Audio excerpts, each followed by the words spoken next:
1,000 school buses. You see them all over the place, all around UAE, and they transport your kids safely from home to their school and back. And today we are the STS group because there's the main provider, and we are going to have an interview with the managing director, Steve, but it's way too hot outside. Let's go back inside. So thank you, Steve, for having us here today at the STS Group headquarters. And we want today talk about the school bus safety, how to get students from A to B. Now you're here. We are sitting at the new headquarters or office. STS Group. Can you walk us through the meaning? Because I guess it's not just a random name you came up with, or the people? The company's existed for 18 years now. I came in 8 years ago, and like most changes in senior management, it wasn't about being revolutionary. It was about how do we change the business evolutionary.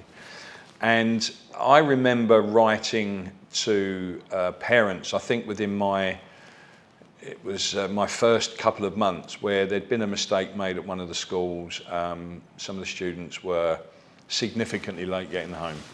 And I can't remember the specific details, but I wrote a letter to all of the parents at the time at that one school.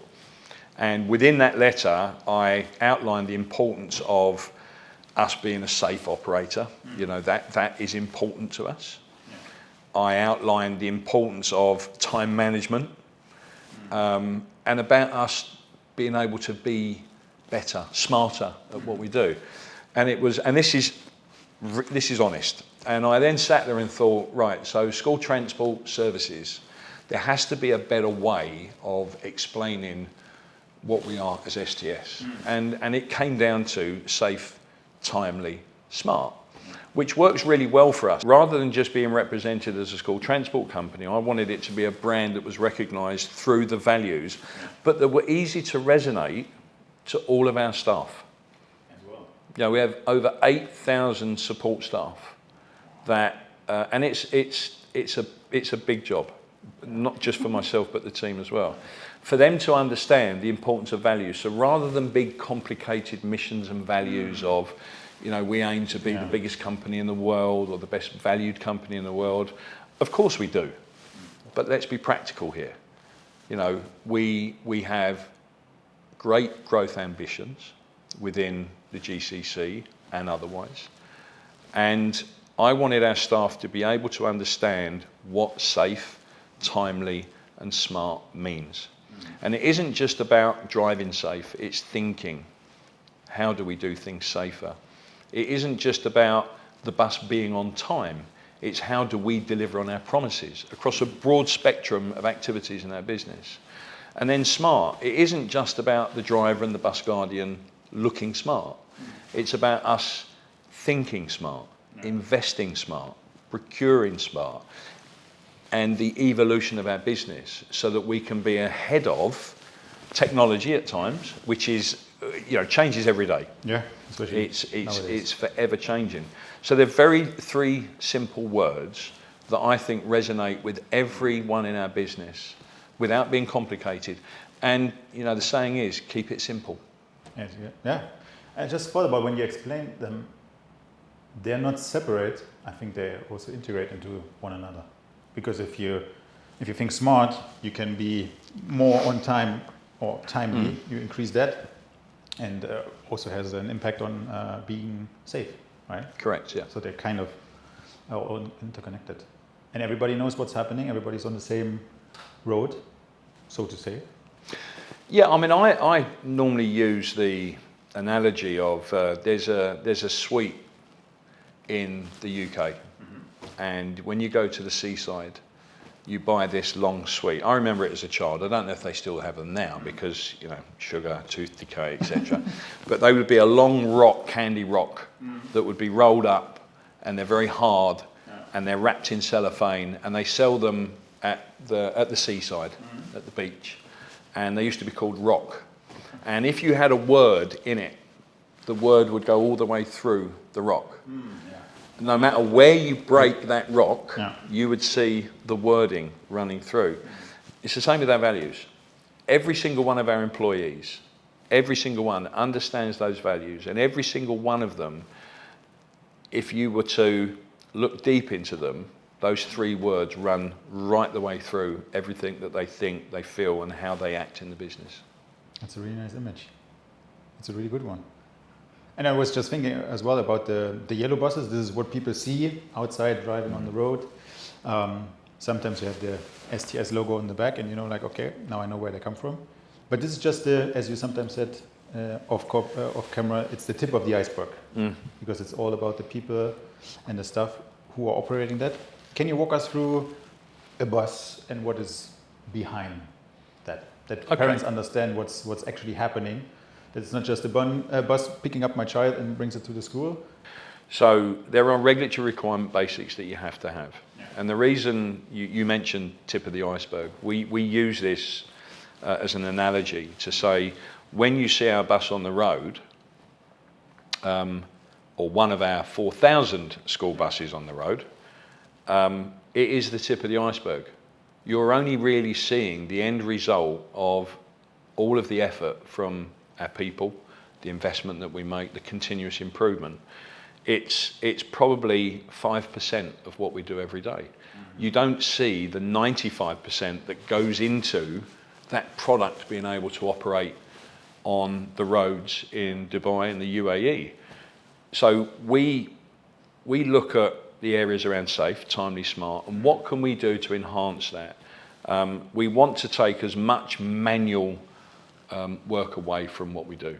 We want to automate as much as we can, but also understanding that there is a knowledge requirement, not only for our staff, for the students, for the parents, for the schools, for the regulators.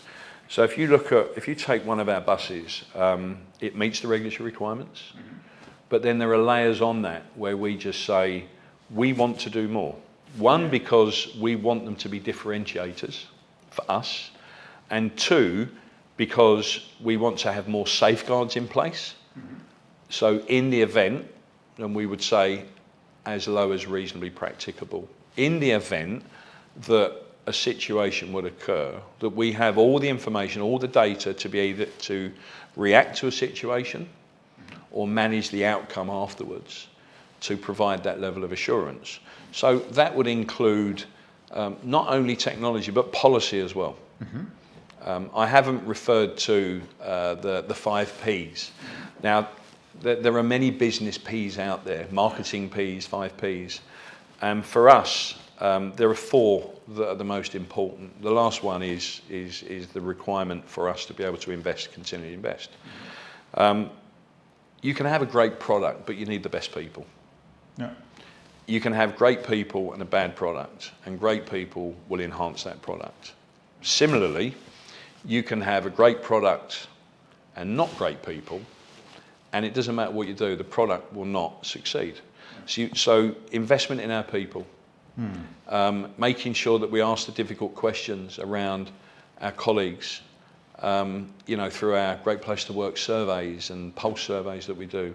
And it's not a one-off, let's just do it to pay lip service to it. And you need to be able to work on the areas that you're not providing for.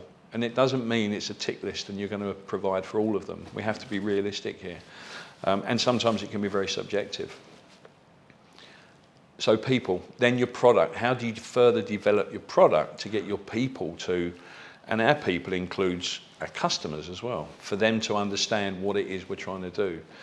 And then added with our purpose. What is our purpose? We mentioned the 3 words value. Our purpose in life is to ensure that we provide a service that enhances the activity in the education sector or the private sector that we work in, to ensure that we remove the anxiety of ensuring that we can get a happy person to a happy place without impacting their day. So that's our purpose. I mentioned policy. Policy sometimes sounds very bureaucratic. Policies and processes. Boring. Yeah, I mean, it can be, but everybody needs to understand what the rules are. Of course, yeah. You have a contract of employment when you come to work, when you have your own time, work-life balance. Everybody needs to understand how we act as a business. Now, sometimes, we have to speak to employees because they've not followed policy or process, and we need to correct their mindset to get them to understand this is how we work. No, I didn't use the word discipline, but of course you have disciplinary processes within the business, because there will be people at times that, are performing maybe, but not delivering on the values. We want people to be top right-hand corner on that axis. Performers and people of trust and value. That's what's key to us. So policy for us is very, very important, and it's not just looking at what are the local requirements for policy. It's taking global best practice as well and applying that. I'll give you an example. Outside of all of our ISO accreditations and our affiliation with the Royal Society of the Prevention of Accidents and the British Safety Council, where we learn from them, and again, it's an evolving program, I think we are one of the only companies operating landside. I know some of the airline companies do, that promotes and uses this form of policy. But that's just one of many around welfare policies, entertainment policies, because it's not all bad news, some of it's good news. Us engaging with our employees, us rewarding our employees. There's a lot of investment there, making sure that we stay with market trends around how do we retain people. Retention is very important for us. There is a certain level of natural attrition that is healthy in a business, but we're also a target for other operators when they want good drivers. Where do you go to? It's a tough market to recruit. Definitely. Target STS. So we need to keep ahead of keep ahead of the trends in the market, and that is about having good policies, good product, good people, and a good purpose. The last one is profit. Now, if we don't make profit, we can't invest in the first four. So it's cyclical, cyclical. Sorry. So on the vehicles, driver fatigue monitoring systems, it's very important that we understand the fatigue stage of drivers, that we can monitor them. We introduced it 3 years ago, and at first it was seen as a bit of a big brother. Drivers thought they could cover the cameras. Well, there are alerts on the cameras to stop that happening. We monitor them 24/7. The camera itself, the system that's on the dashboard, monitors their blink rate, so fatigue levels. And the system, so we spoke about AI, the system is augmented as such that it immediately alerts the driver. If his blink rate is high, if he looks distracted, he's not paying attention to the road ahead, if he takes something to his mouth, or if he takes something to his phone, to his ear. Yeah, I just wanted to say, last time I was here, you showed me, and it was like immediately, bam, bam, bam. Immediately. But it also alerts our operational control center, which is 24/7 as well. That is another part of the backbone of our operation. It's okay having all these systems, but if you haven't got a way of monitoring it, then it's a waste of time. There is an incredible amount. I mentioned 1,000 alerts a week.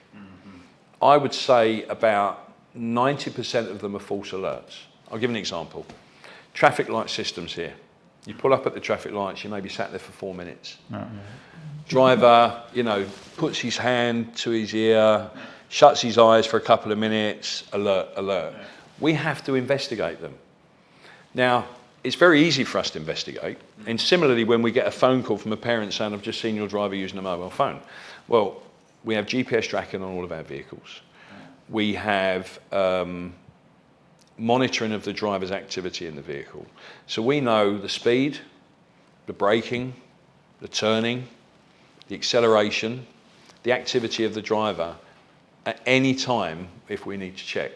So we can go backwards, obviously we can't go forwards because it hasn't happened. But we still have a duty to go through and check those alerts. Another one is we have a monitor on the vehicle. Humans make mistakes. So we go on and on in training and development of our staff, our drivers and our bus guardians around when you stop your vehicle, not only do you physically check it, you look under the seats, you look on top of the seats, you look in the coat racks if there are them, and they have a system where they have to push the button at the back of the bus within 30 seconds. If they don't do that, an alarm goes off on the bus, but also our OCC. Now, the alarm goes off on the bus, which would then notify people that are nearby that there's a problem with the bus. But again, there's nothing to stop the human walking through the bus, ignoring the requirement to look under the seats and just pushing the button and go, job done. So we have passive alarms on the vehicles. Now, driver does his check, let's just say, or the bus guardian, and let's just say they don't notice the child that's curled up in the seat. The bus is in the school. Passive alarm goes live as soon as the vehicle's turned off. Any movement whatsoever, we can directly port CCTV into the vehicle. We can shout instructions down the PTT system that we have. The alarm goes off in the vehicle, and if the vehicle's in a controlled environment, we can also open the door remotely as well. Now, those systems are in place to show and ensure that we take every step that is as low as reasonably practicable to ensure that. The human element should never fail. Unfortunately, in some areas, it has happened. So we need to try and stay one step ahead. Then there's our CCTV cameras that we have on the vehicles, and we're moving into more, not facial recognition, but better cameras to understand some of the areas on a bus that we need to ensure that we can communicate education standards. Wearing a seatbelt. You know, a lot of effort goes into the road shows that we do at schools. Road safety does not form part of the curriculum. So whose job is it to educate students on road safety? You take it. Well, it's ours, yeah. I think so far this year we've done about 182 this year. So where are we in the education year? Well, sorry, not this calendar year. So from September. Yeah. 182 road shows where we get the children involved. Now, participation varies depending on the age group of students.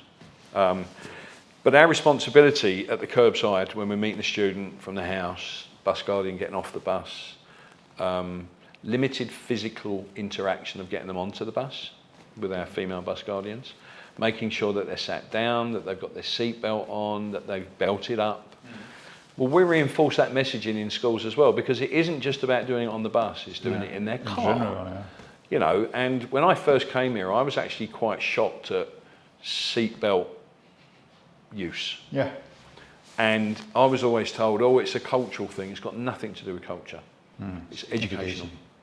If you watch some of the advertising and road safety programs in other parts of the world, the shock and awe of, you know, the weight of a human body being projected through a window screen from the back seat at a speed of 30 kilometres an hour, 40 kilometres an hour, you would soon realise that this is about education. It's got nothing to do with culture.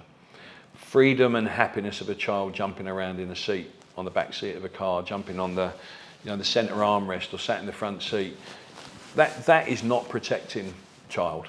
That is putting the child in significant danger. So we educate students. I want to be in a position where a child gets in the car and says to their parents, Mum, Dad, put your seatbelt on. I mean, that would be fantastic if that happened. So CCTV cameras on vehicles, outside of vehicles as well, to ensure that we are monitoring the external environment. Buses are, they're always the last in the queue in traffic because everybody wants to be in front of the bus. Drivers have to drive defensively. We've started investment in advanced driving awareness cameras on vehicles. They have them in cars now. You know, if you're driving your car, it will give you a beep if you're too close to the car in front. But we're going one step further and having ADAS cameras as well. That provides a lot of data. Again, you know, we've been discussing this with Dubai Police. We have a lot of data. You can see car users that aren't managing lane discipline, that are swerving last minute. And we've spoken to them and said, we're going to have all of this data. You know, people jaywalking, cars swerving in and out of roads, etc. It only better watch out enhances. if I see a bus. Well, we haven't got there yet, but we're using it more for us. Of course, yes. In terms of prevention, but also to provide assurance to schools to say, look, this isn't just the driver in a vehicle driving a big, heavy bus of tons, you know, of weight. This is somebody that's educated, that's recruited safely, safeguarding checks, his background, her background, in terms of where they were before, not just putting them in a bus and saying that you're responsible between 20 and 40 or 50 kids in a vehicle. Make sure that and then the other one, so we have what we call our Chico system on buses, which is integrated with our STS app. So parent downloads the app, parent registers with us, they then get a unique registration code, they go back into the app, we know what school they're at, parent is notified of the pickup time and the set down time, but they can then monitor the bus on the app, and they can see the estimated pickup time, the actual pickup time, the estimated arrival time, the actual arrival time. And how does that work? Well, that works through the student checking in. A bit like on the, if you've had a Knoll card, when you get on the Dubai Metro, you tap in. And it was great for us during COVID because there was no there was distance, social distancing. And it also allowed us to know who was on the bus, where they were sat, etc., because of the cameras that we have. So it was great to provide that level of assurance. But the bus is smart, so when you tap in, the bus then knows that that student's card is for that student. They've tapped in. That then talks to our system and talks to the app. Well, we're going one step further now, and again, mentioning AI. We're looking at palm readers. We've done a proof of concept, and I was a little bit sceptical at first, because facial recognition, whilst it isn't invasive, it requires a certain environment.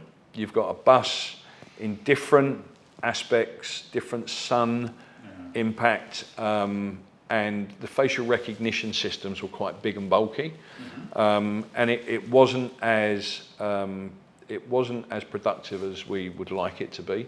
Then we have the whole thing around data protection, students' faces, and we have quite a lot of Muslim children that travel the bus, and sometimes the faces are covered.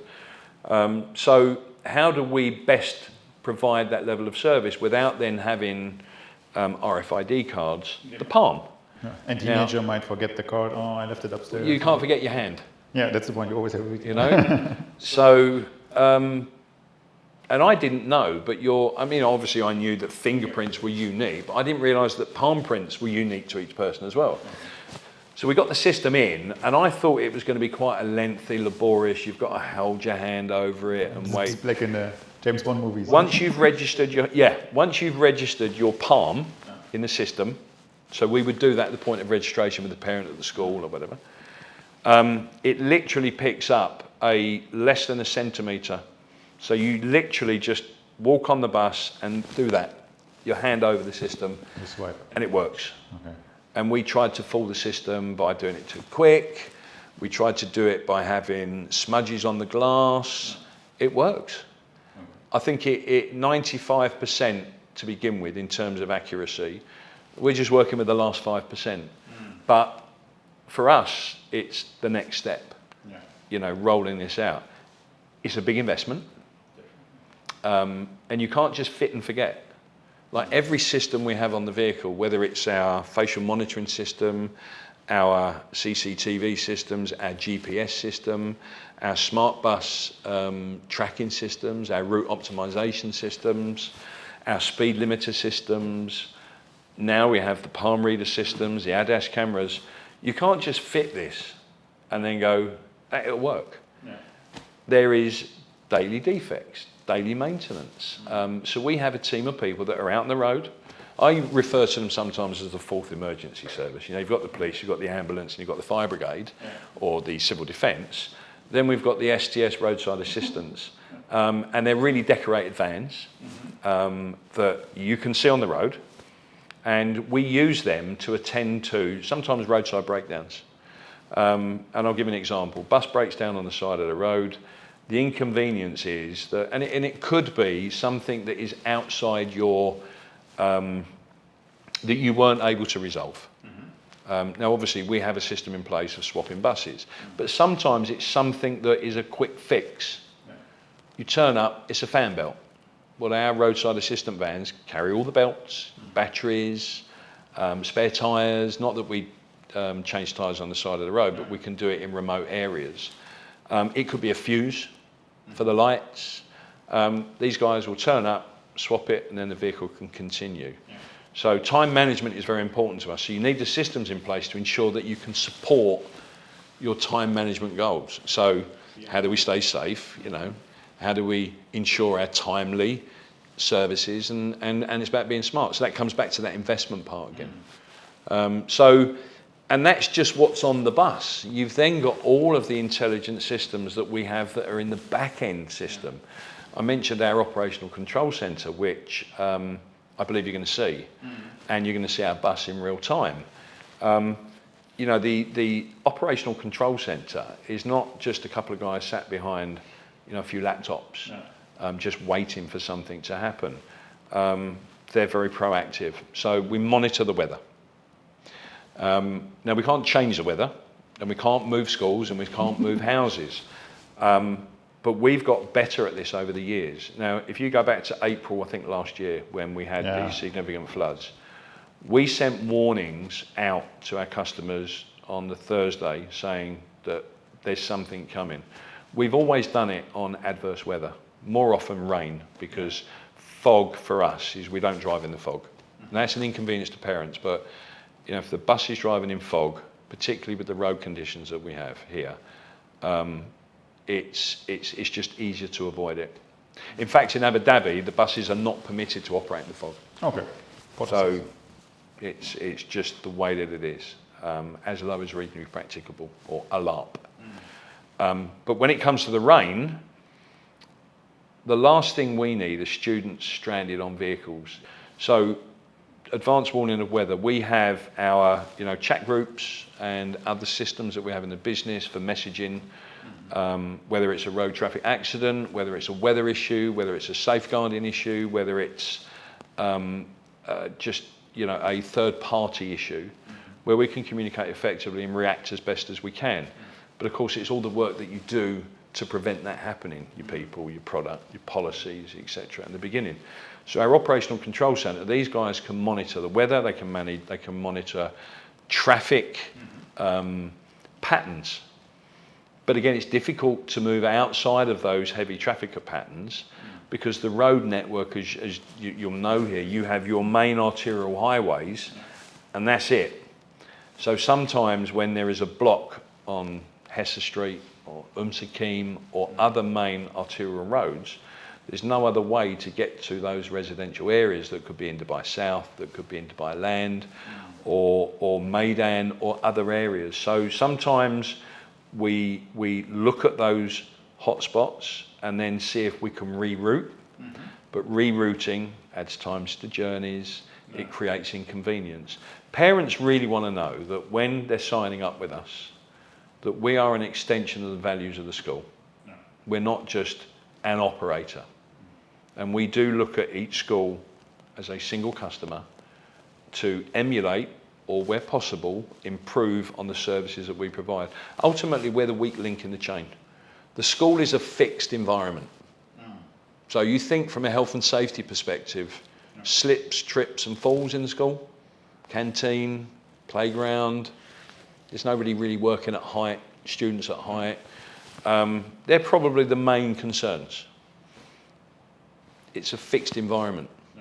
So you can really, really manage that. For us, we're out there on the road networks. We're dealing in residential areas. We're dealing with traffic peaks. We're dealing with weather. We're dealing with frustrated third-party road users. Other people that think the bus is causing the problem. I'll come back to that if I may. And we're dealing with different human beings every single day, and we need to make sure, as I said at the beginning, that we take a happy person, and I'm using that as everyone's happy, and get them to school so that they can be educated and learn and be with their friends, and then safely take them home. So that investment that we make is really, really critical to how that day goes and that week. We will be always accountable for the actions and the responsibilities that we take, which is why the investment in everything that I've mentioned is of the utmost importance. Does it mean we always get everything right? No. But what it means is we have the mindset that when something doesn't go right, that we look, We understand, we review, and we improve. In an ideal world, you know, our buses could operate in high occupancy vehicle lanes, in bus lanes. My view, if there's more than 2 or 3 people in the vehicle, they should have priority. You know, when you look at some of the schools and the infrastructure that we operate around, again, we're always at the back. Everybody wants to be in front of the bus. No one wants to give way. They've got to be in front of the bus. Drivers are trained to drive defensively, and that means taking up the road to stop cars overtaking them in certain occasions when they're coming up to difficult turns. If you're driving a vehicle that's 12 metres long, it's not easy to go round roundabouts. They have to plan. But again, speed is not of the essence for them. When I say about being timely, it's about delivering on our promises in a timely fashion, not being fast. So I hope that gives you a bit more detail. Like I say, our operational control centre is our nerve centre. You know, if there were a serious incident, that is where we all go to. We have access to CCTV on vehicles that we can live port at any time. We have access to data. We have access to contacts. It's where all our central phone systems are if we need to. We don't rely just on mobile phones. It's where we can communicate from. It's where we can be in touch with the media if we need to be in touch with the media. So it's our nerve centre. And it's required, but it's 24/7. Now, you'll probably say, but the schools aren't open 24/7. We're not just a school bus operator. I mentioned staff and tourism services. We do a lot of work in the tourism sector, a lot of work for the big sports events like the cricket, the Rugby World Cup, the Rugby Sevens, the Cricket World Cup. You'll quite often see our buses dressed up with team names. We work with a lot of corporate companies. We're not in the construction sector whatsoever. You know, there is a market for us, and that market is not for us. So we work with a lot of big corporate companies for worker transportation, which is supporting, you know, CO2 emission reduction in terms of, you know, more people in vehicles, less people in private cars. But there's a socio-economic impact to this, and it all depends on, particularly for schools and parents. We've got, as I'm sure you'll appreciate, tons of data on students, where, when, how, etc. And if families have more time and more income, they tend not to use the bus. They have more choice. Socio-economic. What we need to do is find ways of understanding what those needs are in that sector. There is nothing worse than going to a school and spending 25 minutes trying to get a school bus into the school because it's blocked up with private cars that are just dropping their children off. I understand it. And I will defend school transportation, modal shift, public transport, until I'm no longer working, because I'm very, very passionate about it. You know, I have conversations with parents when they say, yeah, but the school bus, it's not safe. Well, statistically, they're wrong. Statistically, public transport will always be safer than the private car. Now, the conversation I have with parents, and I get on a bit of a soapbox when I have this conversation, what I'll say is, so you're telling me that the school bus isn't safe. Obviously, that's a bit of a general statement. It's in the same way of me saying that the private car isn't safe. It's a general statement. But there are different applications to how you manage safe. And I'll say to a parent, for example, so before you put your child in your car every day, you walk around the car, you check the tyre pressures, you check the lights. Well, no, because I have my car serviced once a year. And I say, or you tested once a year. I say, okay, it was only valid on that day. Your road safety test was only valid on that day. Our drivers do. They do a pre-check walk around. It's called nil defect reporting system, where they go around the bus, check the tyres, check the doors, check the emergency door, is the buzzer working, check the lights, check the seat belts. And they do that before every trip. You know, and then there's this perception that the children like travelling in the car. I think it's more that the parent likes the child travelling in the car.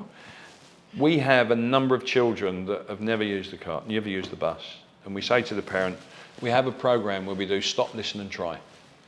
Just stop, listen to what we have to say. Try the bus, try it for a week. If you don't like it, fine. And it's not going to cost you anything. But if you do, so try it and buy it, yeah? Sorry for the rhymes there. No. And more often than not, when that student gets that independence, that student gets their independence, travelling on the bus with their friends, and the resilience it creates, the level of responsibility they now feel, they don't want to get off. You know, they love getting on there, being in that group, with their friends at school, talking about what they did at the weekend, not sat in the back of mum and dad's car, listening to the radio that mum and dad want to listen to, you know, because we're not all of an age where we sit there and say, you know, the wheels on the car go round and round. We get older, or we're satisfied looking at our mobile phones and our other technical equipment, which we know is not promoted in schools. So social interaction, responsibility, it builds character in children who's travelling on the bus. It also gives them a sense of responsibility. I've got to get ready for the bus is coming. So there is a level of excitement. I'm not saying it's exciting every day, but more often than not, the parents that allow their children to do it, the children don't want to get off. They want to stay on the bus. Now, I'm not saying 100% of the time, but the majority do. So our services are safer, full stop. The approach we take to seatbelts, the approach we take to monitoring the students' welfare on the vehicle and the arrival. And I actually think it's part of growing up. You know? Also for the parents to let go. Yeah. Sometimes it can be a longer day. We understand that. We're not a taxi service. We don't do door to door for one person or two people. It is a community bus service. And the approach is that you join the community, you have fun with the community, you learn with the community on the school bus as well. Hopefully there is learning that comes out of the bus journey for the student, for them to appreciate maybe later in life around the importance of wearing your seatbelt. And as I said, the day that a child gets in the car and says, Dad, you need to put your seatbelt on, or I'm not allowed to sit in the front without a car seat, or I'm not allowed to stand on the headrest with my head out of the sunroof when the car is moving. That's crazy how everything is connected and smart, or safely, timely and smart. Is, as you say, as you describe it, with the suite, the rock, and everything is kind of connected and all the way through. It's you cut my arm off, and it will say STS. Safe, timely, smart, right the way through. And can I just go back to you? Sure. You seem to be struggling there with safe, timely, smart. Now, you're not struggling with it. The reality is, Karl, it doesn't matter what order. We have a lot of driver, bus guardian, technicians, workshops, gatherings where we all come together. We were in Abu Dhabi 2 months ago. We had 4 sessions of, I think, 400 drivers coming in. We were talking to them around their pay and terms and conditions for this year, and it's important that you deliver those messages, good or bad, in person, not behind an email or a memo. And I always start off by saying, they know who I am, they know who the team are. I always start off by saying, the accountability of the business sits with me. I wear the bulletproof vest for you. Yeah? If there's anyone going to take a bullet, it's me, not you. As long as you do your job right. So accountability is with me. That creates a culture within the business. So you want to speak up, speak up. If there's a problem, tell us, engage with us, let us know. I then ask them to say, right, so what are the values of the business? It doesn't matter that they say smart, safe, timely. Doesn't matter. Now, obviously, the key is the big letters that you normally see, sort of, that I'm wearing a badge or STS. But it doesn't matter that they get them the wrong way round. The fact is that they know what they mean. And to you know, you walk into some companies and say, what are your values? And they'll start there and think, oh, you know, it's and these long words and sentences. And ultimately, it'd be very easy for me to sit here and say, you know, safety is our number one priority. Student welfare, people welfare, the human capital element is our priority. Now, what comes with that is a deep responsibility to ensure that we do things safely. So yes, it is very important to us. It is of paramount importance to us. But first and foremost is human capital. I did some public speaking a while back, and I do it at a lot of these transport conventions, UITP, Chartered Institute, Transport, etc. And I started off by talking about human capital. The investment has to be in the people. So if you have all of the policies and you have all of your processes and you have your purpose and your product is there, your people are the ones that drive the business. They're the ones you're investing in first and foremost. And of course, you're always going to do it in a way that is deemed to be safe. So it is of paramount importance to us. But first and foremost, it's the human capital welfare. Students, our staff, third-party road users, the educators, the private companies we work for. So it's, I'm not just trying to sell it that safety is of paramount importance. No. Without a doubt, it's one of the letters that runs through the Brighton Rock. No. But it's the people. No. The people that we make and the investment that we make, and the investment in our drivers, you know, and our support staff. We don't outsource any of our tasks. For everything that we do, from maintenance of our vehicles, preventative, corrective, we don't outsource anything. We buy all of our software, we buy all of our hardware, we install it, we maintain it. You can outsource the task, but you can't outsource the responsibility. No. Now, we've reached critical mass where it makes sense for us to manage it. The quality assurance systems are in place. Even if you outsource it, you have to have quality assurance programs. I need to know that our vehicles are being maintained, that we are changing the oil, that we are checking tyres, that we are maintaining the air conditioning, that we are managing the safety systems on vehicles. I need to know that. I need to have educated, experienced people that can manage our fleet. The only thing protecting all of those passengers on a bus from the road, if you think physical contact, is a tyre. That's it. If you don't manage your tyres, you've got problems. It's very true.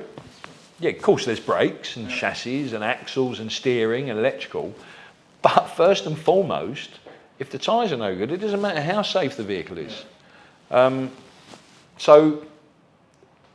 You asked me about the vision for the future. Our investment in technology will not stop, and we will continue. We will look at ways of how do we automate more.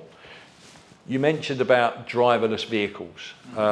As an idea, I mean. Yeah. I mean, and what a great thing. You know, I think everyone has to have a vision. You know, you've got flying taxis. Yeah. I don't think we're going to be at a point where you can book a flying taxi to drop in front of your villa to pick you up and then take you to a school. We've got things called, you know, civil aviation rules and regulations and high. At some point, it will get better, but they'll have to operate on very restrictive corridors like helicopters. Autonomous buses, I'm sure will happen. Perhaps not in my working lifetime, but we've got to have the road infrastructure in place first. At the moment, we're struggling with the traffic that we've got on the roads. I would love to have bus lanes for school buses. My belief is, a little bit controversial, that buses should have the priority accessing and leaving a school. Sorry, cars over there. No. Buses first. If I had my way, I would have park and ride centres near clusters of schools, and cars cannot drive into the school, they drive to the park and ride. You then got on a bus from the park and ride to the school and back. Happens elsewhere in the world. Yeah. Why shouldn't it be here? Many ideas. Yeah, I'm still so impressed how everything, you just don't talk about it, you're also doing it. You're living it you're breathing it every single day. Also, the whole company is set up like that. Everything is practically being done. Investments, but also, as you said, maintenance. It's not just like, we focus on safety. No, we're actually doing it. We're living it every day. And this is really incredible. Also for me to explore, because as you say, we just see the bus and it's like, oh yeah, there's a bus and we'll be fine. But what actually is behind, I think this was well presented and summarized by you. Thank you. If there's anyone watching this interview, if it's a school, parents, or maybe future employees, how can they get in touch with you? What's the best option? Or with your team? Or So just before I come on to that point, it's an occupational hazard. I live, sleep, dream buses. I know, sad but true. You have to be passionate about what you do. You know, people fall asleep counting sheep jumping over. You know, jumping over hedges. yeah. You know, I sleep buses running up and down the road. I do. I get up in the morning, I walk my dog, I see our buses. I drive my car, which is very, very limited, very, very limited. I see buses. I'm always looking. I go on holiday, I'm looking at buses, looking at the make. My wife gets very frustrated No, when I'm going, oh, that's an MAN or a Scania or a Mercedes or a... yeah, absolutely. Oh, and I said, well, look, come on. You married me. I go out on my motorbike. I don't go out during the week. I'm into classic Italian scooters like Vespa and Lambrettas, 1960s, 70s. I go out at the weekends early in the morning before the traffic builds up to enjoy. I see buses. You know, I see buses everywhere. And it's a passion that I have, and it's a passion that, you know, I want all of our employees to have. Don't get me wrong, I want them to switch off. And I wish I could switch off at times. I've just been doing it for too long. I reach out to us. You know, if schools want to contact, reach out to us on our social media. I'm sure you can flash those up, or in the Dropbox up there, as they normally do. On Instagram, on our Facebook page, on our YouTube. We've got some fantastic videos on YouTube. We did one a couple of years ago with the BBC World Service about STS and school busing, and it was, it sort of chokes you a little bit when you hear our driver and bus guardian talking about how important their job is, the fact that they love their job. So you've got to be very passionate, but not distracted. So schools reach out to us. We will always support a school and the ideas that they may have, whether they want to work with us directly or indirectly. So, you know, quite often we have advised schools. I mentioned about role model performance. You know, there's nothing better than you get up in the morning and you look at yourself in the mirror and you say, right, I want my children, you know, I want my friends to appreciate, understand, get involved. And it's the same with us in business. So if we can get other companies to go down the same route that we've gone down, yeah, we may not win the contract. No. But that school, the human capital element, those students, those parents are going to get a better service, because it isn't just about the bus and the seat and the bus guardian and the driver. It's everything else of if or should something go wrong. Is there a way of protecting and limiting, mitigating those issues that may or may not arise? You know, we're talking about children on a vehicle that potentially for the first time is a stranger. Schools need to know that we have done our due diligence with those employees, that we have done the safeguarding, onboarding, recruitment, training, continuous communication with them, so that as low as reasonably practicable, that an incident will never occur. And should it occur, we have ways of managing it and dealing with it to ensure that it will never happen again. You know, we live in the real world, so we have to put all of those processes in place. So if schools can improve from us, whether they work directly with us or not, then we're doing the best that we can as a role model for the community, the education community, for the parent community, for the student community, and for other road users as well. Perfect. That sums it up at the end, because I think STS Group, or especially you or your employees, you are a role model. As you say, like we invest, or you invest into certain things. other competitors might see it. You know, schools can compare it. What is important to us? Hey, they do this. Why you don't do that? So at the end, everybody gets better, and at the end, it's about the kids on the bus. Correct. So, Steve, thank you very much for the interview. Thank you very much. It was a really pleasure to be here. You gave us great insights. And I think now everybody knows what's actually behind the yellow buses when they see them on the road.